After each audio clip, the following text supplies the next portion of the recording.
Ya, jadi meskipun ya dalam tanda petik, meskipun ini sejarah Ya, resmi, tapi sejarah ya, resmi ini ditulis dengan standar akademis yang tinggi ya. ya.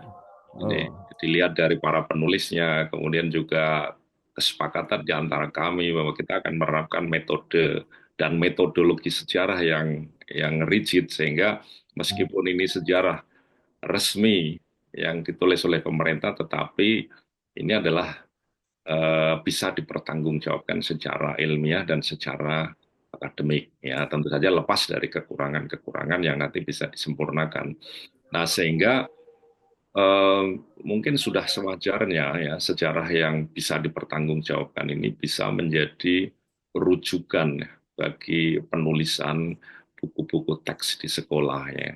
Tetapi tidak berarti bahwa seluruh materi itu diberikan mentahan begitu saja ya. ya, Tentu ya. saja harus melibatkan para apa itu pedagog atau guru ya di dalam seleksi terhadap materi-materi yang memang ya appropriate untuk diajarkan di sekolah sesuai dengan levelnya, kemudian juga dengan metode dan strategi pembelajaran tertentu ya, sehingga internalisasi nilai-nilai sejarah itu bisa masuk ke dalam diri siswa. Telah terbit Majalah Politik Indonesia edisi ke-9 bulan Mei 2025. Membahas tentang keinginan Presiden Prabowo Subianto untuk beri peran lebih pada DPD RI. Kesaksian Teguh Haryanto mengenai hakim baik yang jumlahnya sedikit. Lalu pendapat Jaya Suprana mengenai mantan Presiden Soeharto yang layak menjadi pahlawan nasional. Untuk informasi dan pemesanan, dapat menghubungi kontak yang ada pada video.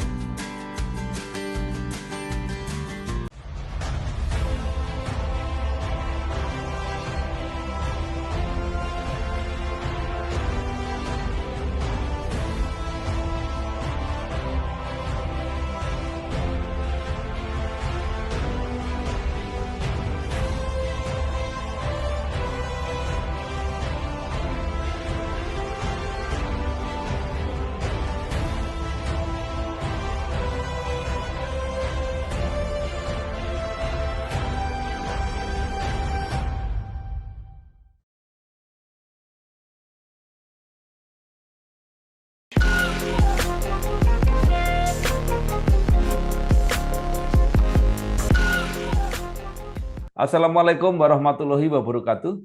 Waalaikumsalam warahmatullahi wabarakatuh. Bersama saya Bambang Sadorno di kanal Inspirasi untuk Bangsa. Mudah-mudahan kanal ini selalu bisa memberi inspirasi, motivasi, dan edukasi. Kami sedang mempersiapkan beberapa video wawancara untuk mendiskusikan mengenai penulisan ulang sejarah Indonesia. Selain akan kami tayangkan secara digital, juga wawancara ini akan kami muat di Majalah Politik Indonesia edisi Juni 2025. Saat ini saya sudah bersama dengan seorang tokoh, yaitu Profesor Dr. Singgih Tri Sulistiono M.Hum. Beliau adalah guru besar sejarah di Fakultas Ilmu Budaya Universitas Diponegoro. Apa kabar, Prof. Singgih? Alhamdulillah baik, sehat, pangestu, Bambang. Nggih. Prof. Singgih menyelesaikan S1 di Undip, S2 di UGM, dan S3 di Leiden University. Berkarir sebagai dosen di Fakultas Ilmu Budaya Undip dan banyak menulis karya sejarah. Menjadi guru besar sejarah sejak 1 Juni 2007. Nah, Prof. Singgih termasuk salah seorang, saya tidak tahu nanti diceritakan posisinya, yang ikut menjadi tim penulisan ulang sejarah Indonesia. Nah, ini sudah berapa lama jalan dan targetnya Agustus harus sudah jadi. Nah, mungkin bisa bercerita perkembangannya sampai saat ini seperti apa, Prof? Iya, jadi eh, terima kasih kepada Pak Bambang Sardono yang telah memberikan penghargaan kepada saya untuk diwawancarai di Inspirasi untuk Indonesia ini. Terkait dengan penulisan kembali sejarah Indonesia ini memang merupakan program Kementerian Kebudayaan yang sebetulnya awalnya sudah dimulai pada bulan Januari ya. Hmm. Tetapi pada Januari itu masih di dalam taraf rancangan awal untuk memilih siapa yang akan menjadi editor umumnya. Ya. Dan saya sendiri sebagai anggota editor umum, kalau tidak salah baru diberitahu mungkin bulan Februari atau Maret ya. Saya Ya. menjadi salah satu dari 3 editor umum yang diketuai oleh Prof. Susanto Suhti dari Universitas Indonesia. Setelah itu, editor umum menyusun apa itu landasan filosofis, kemudian landasan teoritik, metodologi, kemudian juga kira-kira draft outline yang nanti akan dinarasikan di dalam sejarah Indonesia itu seperti apa. Meskipun pada tahap awal tentu ini merupakan draft yang masih sangat terbuka bagi masukan-masukan untuk penyempurnaannya. Nah, sekarang ini sudah eh, dari editor umum sudah membentuk editor jilid, kemudian juga merekrut kepada para penulis, dan sekarang sudah mulai menulis ya kurang lebih antara 40 sampai 60% tulisan.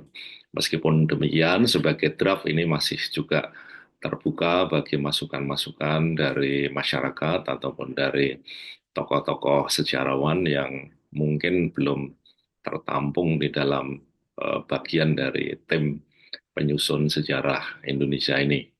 Nah, jadi Ya. sekarang sudah ya antara 40, ada yang 60%, insya Allah. Ya. Baik. Editor umum 3 orang, ada Prof. Susanto Sudi, kemudian Prof. Singgih. Satu lagi siapa, Prof? Prof. Jajat Burhanuddin nih, Hmm. dari Ya. UIN Jakarta ya. Ya. Nah, kemudian kalau tidak salah, sejarah Indonesia ini akan diformat menjadi 10 jilid. Nah, itu eh, apa saja bisa diceritakan yang 10 jilid itu?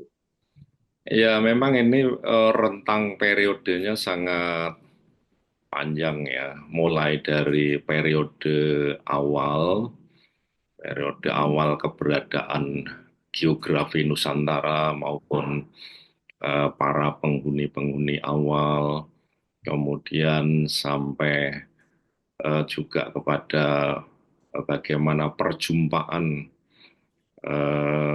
masyarakat dan budaya Indonesia itu dengan budaya India, kemudian Ya, budaya Islam dengan budaya Barat, perjumpaan dengan modernisasi, kemudian sampai kepada awal apa itu kolonialisme, kemudian perjuangan melawan kolonialisme, hingga sampai kepada periode reformasi ya. Jadi memang sangat panjang sekali dan itulah yang nanti ya, akan dinarasikan ya di dalam penulisan ulang sejarah Indonesia ini.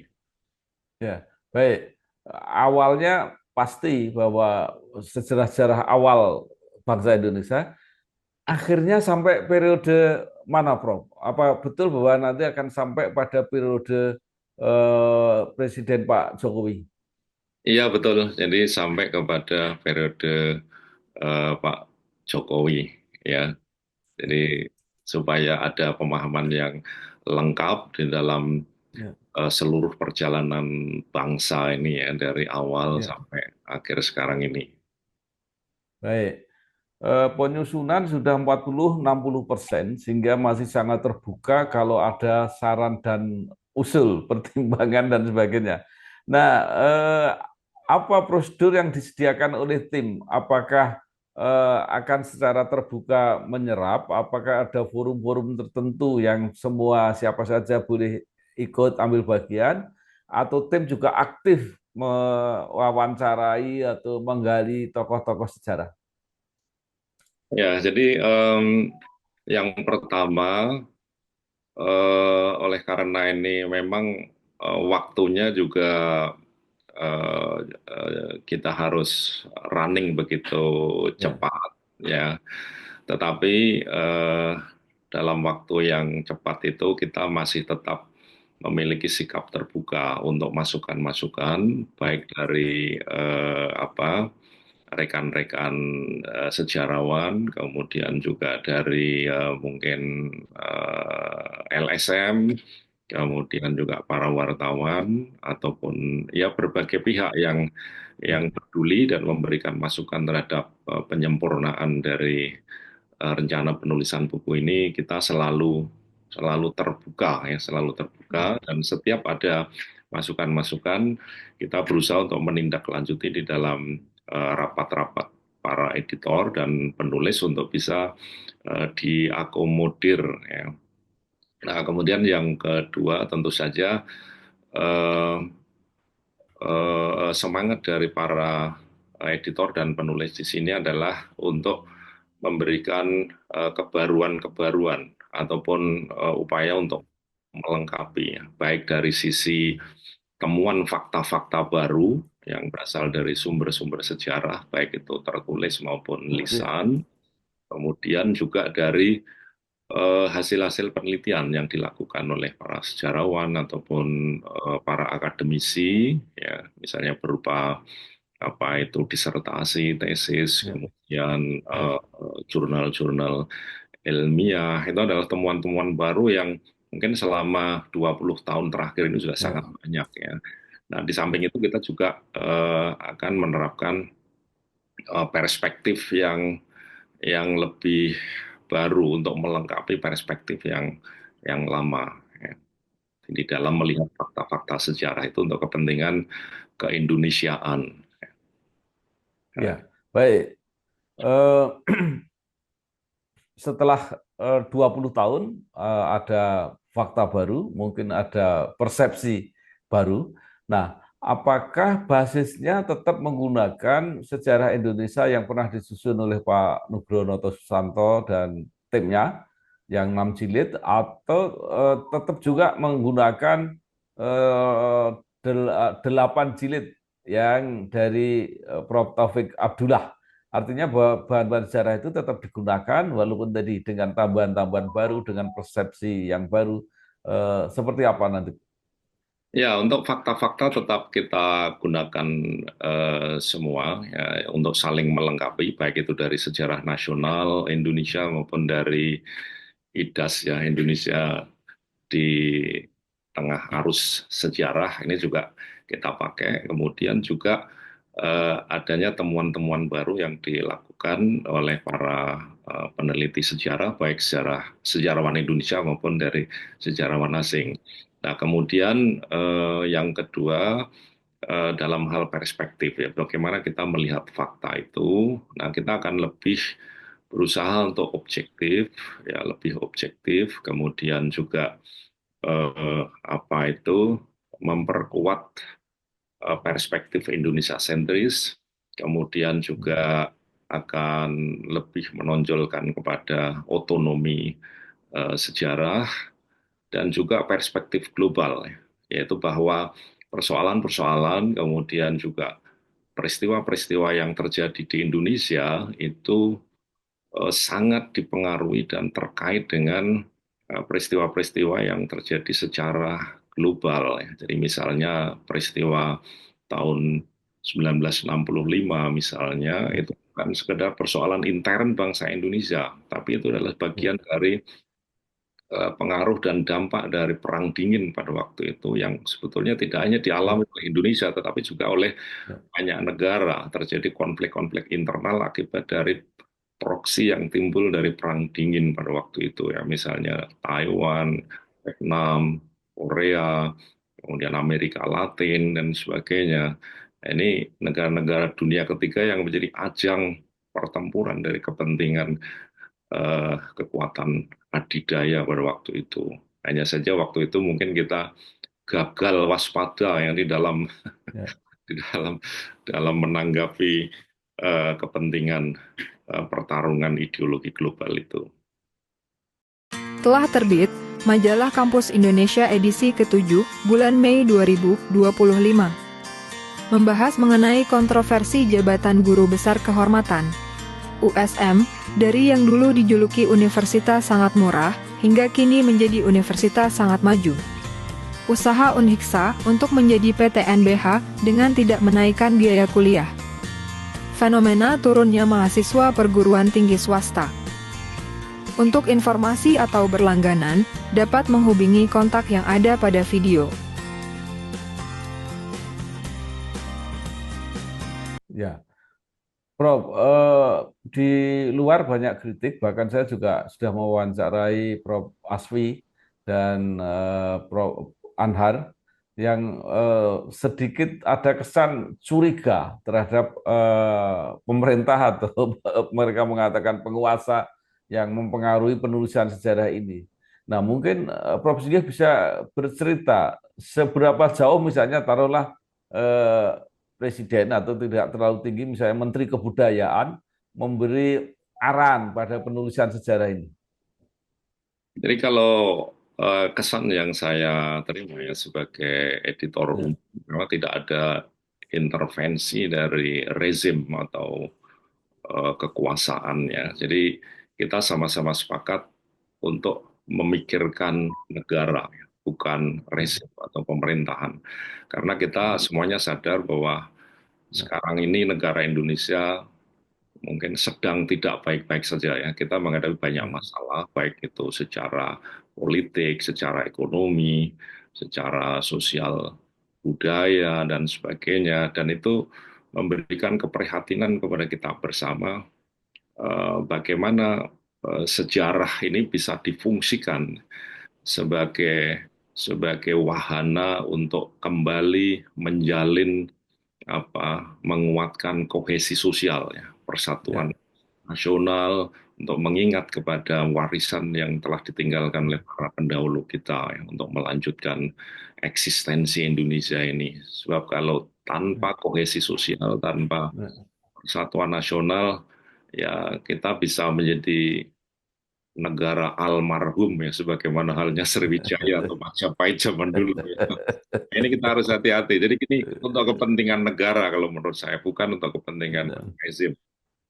Ya, baik. Nah, Prof, yang mengkritik termasuk Prof. Asfi mengkhawatirkan kalau ada bagian-bagian sejarah tertentu yang tidak masuk, terutama misalnya tragedi 1965, kemudian tragedi 98 ketika ada konflik sosial dan sebagainya. Nah, pertanyaan saya tadi Prof mengatakan baru 40-60% materi yang tersusun. Nah, itu eh, bagaimana para apa ini ya yang memberi masukan ini tahu bahwa itu tidak akan masuk. Artinya apakah sudah pernah ada draft yang dikeluarkan? Ya mungkin pada waktu draft awal ya, outline-nya Ya, ya, ketika ya, itu dirapatkan ya barangkali ya, itu karena bukan merupakan satu dokumen yang rahasia ya, mungkin hubungan ya, pertemanan akhirnya itu bisa ya diketahui oleh banyak orang. Ya. Tetapi ya, kami mengambil hikmah dari itu semua bahwa dengan adanya masukan-masukan itu, adanya kekhawatiran bahwa ada suara yang dibungkam ataupun dihilangkan, ini akan juga menjadi masukan bagi kami bahwa sejauh fakta-faktanya ada, ya sumber-sumber sejarahnya ada, ya termasuk suara rakyat, suara orang yang merasa terpinggirkan ataupun yang merasa menjadi korban dari kekerasan tertentu ya di dalam sejarah kita, ini tetap akan kita akomodir ya. Nah, adapun nanti masih ada kekurangan, tentu masih ada waktu untuk melakukan ya, revisi ya. Seandainya nanti sudah diterbitkan kok, misalnya masih ada banyak kritik, nah, tentu saja ya. masih sangat terbuka untuk Baik, kita perbaiki ya ya. ya, ya. Baik, secara materi ya substansi ternyata tidak ada masalah, ada cara untuk memperbaiki.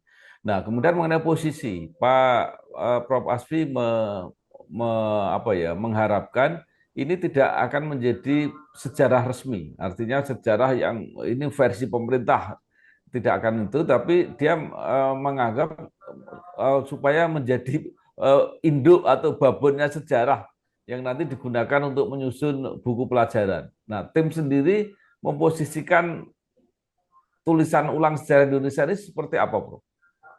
Jadi ini bisa menjadi kedua-duanya ya, di samping Ya, secara resmi juga menjadi sejarah yang standar ya. Artinya kita tidak boleh berpikir bahwa negara tidak punya hak untuk menulis ya, sejarahnya ya. Karena ya, kita tahu bahwa sejarah itu sebetulnya adalah sebagai bentuk pertanggungjawaban masa lampau. Nah, negara sebagai suatu institusi politik yang kita percaya ya, melalui kontrak sosial, saya kira negara juga punya hak untuk menulis sejarahnya sebagai bentuk pertanggungjawaban masa lalu dan juga sebagai tanggung jawab untuk mengawal agar negara ini masih tetap eksis sebagaimana hal yang dicita-citakan oleh para pendiri negara. Nah, yang tidak boleh adalah bahwa negara kemudian melarang versi yang lain. Nah, itulah. hmm, Nah, dalam hal ini saya yakin bahwa negara Indonesia sekarang ini di era pemerintahan Pak Prabowo ini insya Allah tidak akan melarang versi-versi yang lain. Jadi silahkan saja kalau ada sejarawan yang merasa mungkin kurang cocok atau mungkin punya ide baru, ya, menulis sejarah sendiri. Tetapi kita tidak bisa melarang negara untuk juga melakukan penulisan sejarah sebagai bentuk ya, pertanggungjawaban. Nah, jadi saya kira negara punya hak untuk itu dan ya, sejarawan juga punya hak untuk itu. Yang baik, tidak boleh ya, adalah negara melarang versi yang ya, lain, ya, itu. Seperti yang dulu pernah dilakukan oleh Orde ya, Baru barangkali ya. ya, ya. Baik, Prof. Kalau Pak Anhar Gonggong jelas bahwa pemerintah negara punya hak untuk menulis sejarah, karena bagi Pak Anhar lebih baik ada sejarah, walaupun itu kontroversi, daripada rakyat buta sejarah. Beliau mengatakan itu. Nah, tapi Pak Anhar menganggap begini, jangan sampai ini nanti dianggap menjadi sejarah apa babon sejarah yang kemudian diringkes menjadi pelajaran di sekolah. Karena menurut Pak Anhar, untuk pelajaran di sekolah itu harus dibuat naskah tersendiri. Bahkan kalau perlu timnya tersendiri karena itu disesuaikan untuk kepentingan pendidikan. Nah, bagaimana kalau menurut pendapat tim, Bro? Ya, jadi meskipun ya dalam tanda petik, meskipun ini sejarah Ya, resmi, tapi sejarah ya, resmi ini ditulis dengan standar akademis yang tinggi ya. ya. Jadi Oh, dilihat dari para penulisnya, kemudian juga kesepakatan di antara kami bahwa kita akan menerapkan metode dan metodologi sejarah yang rigid sehingga meskipun ini sejarah resmi yang ditulis oleh pemerintah, tetapi ini adalah bisa dipertanggungjawabkan secara ilmiah dan secara akademik. Ya, tentu saja lepas dari kekurangan-kekurangan yang nanti bisa disempurnakan. Nah, sehingga mungkin sudah sewajarnya ya sejarah yang bisa dipertanggungjawabkan ini bisa menjadi rujukan bagi penulisan buku-buku teks di sekolah ya.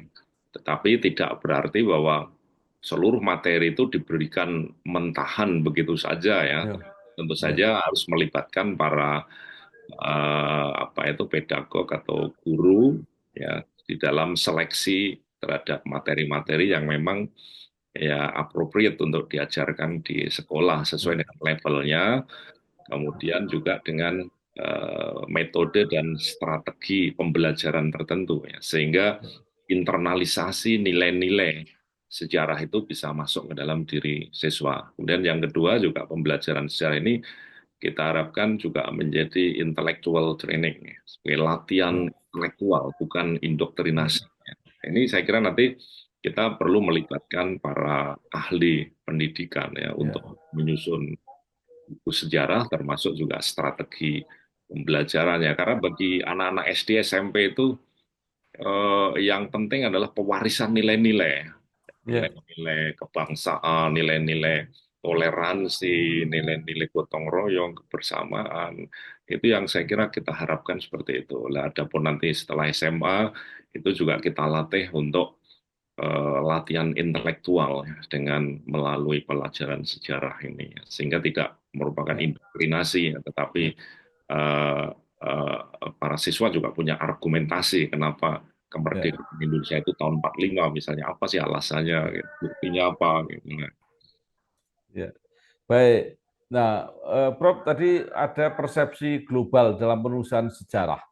Nah, apa sebenarnya yang menjadi pertimbangan? Karena itu juga bisa menimbulkan reaksi global. Pak Anhar Gonggong mencontohkan ketika Jepang menghapus pendudukan Cina di sejarahnya, itu terjadi protes keras di dunia internasional, khususnya Cina. Nah, kira-kira seperti apa yang akan terjadi sejarah kita tadi kalau dikaitkan dengan masalah-masalah global? oh ya, jadi memang kasusnya berbeda dengan hubungan antara Jepang dan Cina ya, karena Ya, memang Jepang berusaha untuk menghaluskan ya, kekerasan-kekerasan di dalam masa pendudukannya di berbagai negara ya, sehingga ya, menjadi protes ya, menjadikan protes dari negara-negara yang pernah diduduki oleh oleh Jepang ya. Jadi Jepang berusaha untuk menghaluskan tindakan ya. kekerasannya untuk diajarkan kepada generasi muda di Jepang ya, supaya mungkin ya supaya generasi muda tidak tahu kalau nenek moyangnya pernah melakukan kekerasan. Tapi kalau perspektif global di sini adalah bahwa eh, apa itu untuk memberikan penyadaran bahwa apa yang terjadi di level nasional tidak bisa Ya, dipisahkan dari peristiwa global.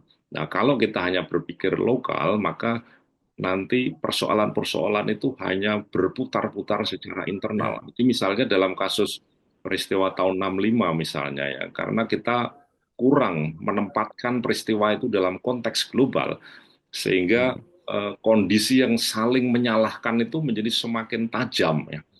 ya, Siapa dalangnya misalnya. Nah, sebetulnya kalau menurut saya, dalang dari peristiwa besar itu adalah ya perang dingin itu sendiri, baik itu hmm, kekuatan kapitalis maupun kekuatan sosialis yang mencoba untuk mencari proksi, mencari boneka untuk diadu domba di dalam rangka untuk menyebarluaskan ideologi mereka. Jadi sesungguhnya mereka lah dalangnya. Lah adapun ya, kita sebetulnya adalah gagal waspada, sehingga kita bisa menjadi boneka Amerika atau boneka Rusia atau boneka Cina, yang dimana kita saling ya. bertempur sendiri di Indonesia. Nah, sehingga Baik, kalau kita menempatkan ini dalam perspektif global, maka sesungguhnya, oh iya ya, sebetulnya kita itu sama-sama salah gitu, sama-sama baik. gagal waspada gitu. Ya, Prof, terakhir ada yang mempertanyakan tim penulisan sejarah ulang ini terlalu besar. Penulisnya lebih dari 100. Nah, itu mungkin bisa diceritakan bagaimana cara berkoordinasinya. Ya, jadi memang ini melibatkan banyak penulis dari Sabang sampai Merauke ya, Ya, menunjukkan apa keindonesiaannya yang kuat. Nah, ini cara mengorganisir adalah bahwa masing-masing jilid itu dipimpin oleh dua orang editor jilid ya. Dua orang editor jilid, ya berarti paling tidak ada 20 editor jilid di situ. Nah, masing-masing editor jilid itu merekrut kurang lebih 10 sejarawan ataupun arkeolog ya, ataupun antropolog ya, yang memang punya keahlian di bidang itu ya. Nah, jadi satu jilid kurang lebih nanti 500 halaman itu ditulis oleh 10 orang ya. Jadi masing-masing orang menulis kurang lebih 50. Tetapi ini merupakan karya bersama ya. Jadi ya, tidak misalnya bab satu, jilid satu yang nulis siapa, enggak. Tapi ya, nah, itu nanti menjadi karya bersama yang saling melengkapi ya. Nah, insya Allah dengan cara seperti itu, ini pekerjaannya bisa lebih efektif dan ya. efisien. Harapannya seperti itu, Pak. Baik.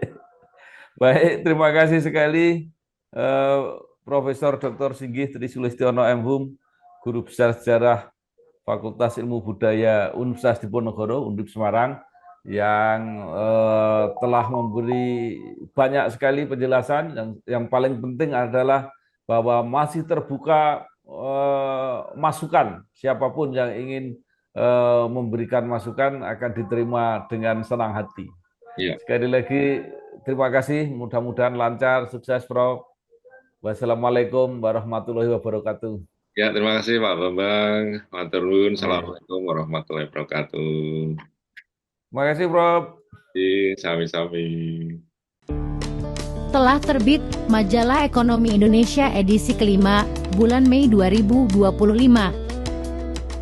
Membahas maju mundurnya perang tarif Trump, di mana Amerika tidak bisa mendikte dunia lagi.